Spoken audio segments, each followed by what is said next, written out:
Listeners, इस video में हम जापान के बारे में तमाम ज़रूरी जो एमसीक्यूज़ हैं, मोस्ट रिपीटेड एमसीक्यूज़ हैं, उनके बारे में बात करेंगे कि जापान की पार्लियामेंट क्या है, जापान का कैपिटल क्या है, जापान की सीक्रेट एजेंसी कौन सी है, जापान की न्यूज़ एजेंसी कौन सी है, जापान के आइलैंड, जापान की माउंटेन, जापान के डैम्स, उसका रिलीजन, इन सब चीज़ों को इस वीडियो के अंदर हम डिस्कस करेंगे। तो देखते हैं कि जापान जो है ये एक तो वेरी डेवलप्ड कंट्री है और इसका जो कैपिटल है वो टोक्यो है। और उस टोक्यो का जो पुराना नाम था वो क्योटो था। और ये जो टोक्यो है ये मोस्ट पॉपुलस कंट्री है दुनिया के अंदर, क्योंकि यहाँ पर टोक्यो की जो आबादी है वो 14 मिलियन या 4 करोड़ लोग वहाँ पर रहते हैं। 14 मिलियन या 4 करोड़ लोग। और ये मोस्ट पॉपुलस सिटी है दुनिया के अंदर। उसके बाद हम पार्लियामेंट की बात करते हैं तो जी इसकी पार्लियामेंट का नाम है, जापान की पार्लियामेंट है द नेशनल डाइट। और इसके भी ये यूनिकैमरल नहीं है, बाई कैमरल है।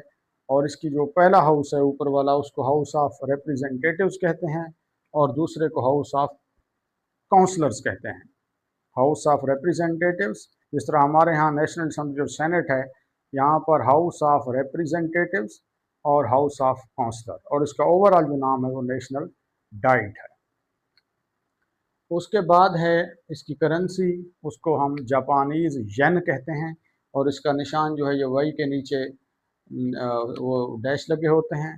सीक्रेट एजेंसी इसकी है did, defence intelligence division, defence intelligence division did, ये इसकी सीक्रेट एजेंसी है। इसकी न्यूज़ एजेंसी का नाम है क्योडो न्यूज़। और इसको लैंड ऑफ राइजिंग सन भी कहा जाता है, क्योंकि दुनिया में ये ईस्ट पर वाक़ है, तो इस वजह से इसको लैंड ऑफ राइजिंग सन कहा जाता है। और पाकिस्तान के अंदर जो यूँ समझे कि लैंड ऑफ राइजिंग सन है वो शकरगढ़ है। वो पहला टाउन जो है वो शकरगढ़ था। ये शकरगढ़ है जहाँ पे सूरज तलू होता है। उसके बाद आइलैंड्स की बात करें तो जो जापान का सबसे बड़ा और मोस्ट पॉपुलस आइलैंड है उसका नाम है होनशू। याद रखें कि जो होनशू है वो जापान का मोस्ट पॉपुलस और लार्जेस्ट आइलैंड है। और इसके अलावा जो है एक और आइलैंड है जिसका नाम है सखालिन। ये लोकेटेड है टाटार स्ट्रेट के ऊपर, बिटवीन रशिया एंड जापान। तो रशिया और जापान के दरमियान टाटार स्ट्रेट है, वहाँ पर जो है वो सखालिन आइलैंड लोकेटेड है। और इसके अलावा एक और है अहम डिस्प्यूटेड आइलैंड सनकाकू। तो ये चाइना और जापान के दरमियान जो है वो डिस्प्यूटेड है, ये ईस्ट चाइना में वाक़ है। उसके बाद माउंटेन की बात करें तो माउंटेन फूजी या फूजी यामा वो मशहूर माउंटेन है। रिलीजन की बात करें तो वो शिंटोइज़्म इसका रिलीजन है। और एयरलाइन की बात करें तो जाल, जापान एयरलाइन जो है वो इसकी मशहूर है। और एयरपोर्ट की बात करें तो इस एयरपोर्ट इसका है फेमस नेरीटा। नेरीटा जो है वो लार्जेस्ट एयरपोर्ट है। और सी पोर्ट जो है वो दो हैं, the port of Nagoya, the port of Yokohama. The port of Nagoya और द पोर्ट ऑफ होको Yokohama. Yokohama, the port of नोगोया।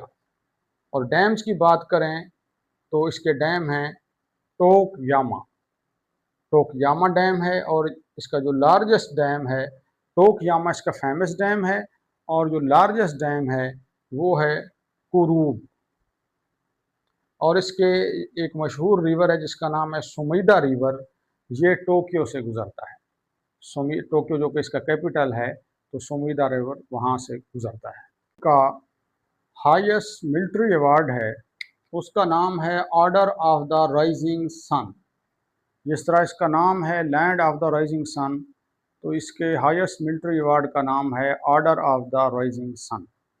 उसके बाद नेशनल एंथम की बात करते हैं तो कीमी गायो कीमी गायो जो है वो इसका नेशनल एंथम है जापान का, और ये दुनिया का ओल्डेस्ट नेशनल एंथम है जो अभी तक मौजूद है। और इसी तरह जो जापान है वो दुनिया की ओल्डेस्ट जो है वो मोनार्की है। दुनिया की ओल्डेस्ट मोनार्की जापान है, जो उसका एंथम कीमी गायो ये ओल्डेस्ट एंथम है। और इसी तरह जो इंडिया है इसको दुनिया की लार्जेस्ट डेमोक्रेसी भी कहा जाता है। इसका मतलब ये नहीं है कि इंडिया के अंदर डेमोक्रेसी बड़ी ज़बरदस्त किस्म की है, बल्कि इंडिया की जो है वहाँ पे पॉपुलेशन जो है वो 1.4 बिलियन लोग रहते हैं। और दुनिया की जो लार्जेस्ट रेनिंग मोनार्क रहा है वो हिरोहिटो हिरोहिटो जो है वो लार्जेस्ट रेनिंग मोनार्क दुनिया में रही है। और इसका पीरियड कौन सा था? 1926 से लेकर 1999 तक। ठीक है, क्योंकि आम तौर पे हिरोहिटो के अलावा जो मोनार्क होते हैं वो कुछ अरसे के बाद चले जाते हैं, लेकिन इन्होंने 1926 से लेकर 1999 तक जो है वो जापान के अंदर वो ये लार्जेस्ट रेनिंग जो मोनार्क है वहाँ पर। और जापान जो है वो लार्जेस्ट न्यूक्लियर पावर प्लांट रखता है और उसका नाम है टेप्को। टेप्को जो है वो जापान का लार्जेस्ट न्यूक्लियर पावर प्लांट है। और इसके बाद एक टनल है जिसका नाम है सैकून। ये दुनिया की लार्जेस्ट टनल है और ये जापान के अंदर वाक़ है। और इसकी जो लेंथ है वो 53.53 किलोमीटर इसकी लेंथ है। और इसके बाद ये गालिबन दूसरा या तीसरा कंट्री है जिसके पास बहुत ज़्यादा कारें हैं, और टॉप पर जो है वो यूएस और न्यूजीलैंड है। और इसके बाद जो इसकी सबसे बड़ी इंडस्ट्री है जापान की वो ऑटोमोबाइल मैन्युफैक्चरिंग है, और इसमें टॉप पर जो है वो टोयोटा और होंडा हैं। और याद रहे कि जो टोयोटा है ये एक जापान का सिटी